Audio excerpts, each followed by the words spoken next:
should go through the center of the circle. As math teacher Bob Del Oliver writes on a chalkboard, students use actual paper and pencils. Algebra 1 textbook, Spanish notebook. During recess, playing real games, not video games, and there's not a cell phone nor a laptop in sight.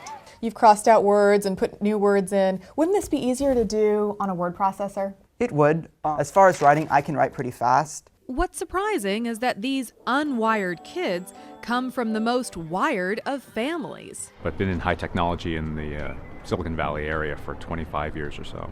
Kempton and Janice Azuno's kids attend the Waldorf School of the Peninsula, in the heart of high-tech country. There's plenty of time for them to learn technology.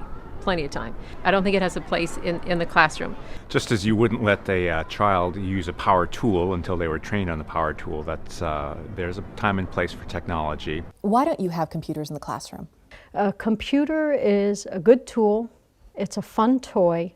It can even be a tutor, but it's not a teacher. I found a baby wormy. Whoa! I found a worm too. Here, everything is hands-on instead of online. I do have my time with technology when I get home. It's just not in the classroom, and I like that. I really enjoy the fact that technology is something you use at home, and it is there to support what you're doing in your education, but it's not what your education is based on.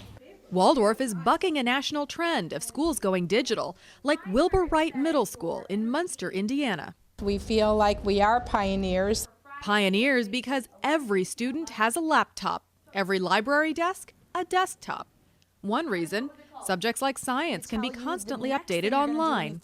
Here, the textbook just can't compete. Yes, correct, good. And in those textbooks, they're still reading about the fact that Pluto is a planet. So it's ironic that while Middle America speeds up, some who live in Silicon Valley are taking it slow. Took a field trip to Google, and we were going through their campus, and it was funny because they're so high tech and we were learning about them, but at the same time we weren't using any of their stuff. They do use some stuff. Once classes wind down, Ondine Azuno powers up. Using my phone to text and call and answering emails and doing my homework on my computer. So if you have a choice, would you pick up a book or pick up an e-reader?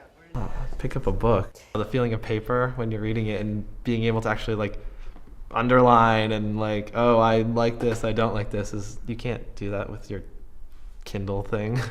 So perhaps the classroom of the future may just be the classroom of the past.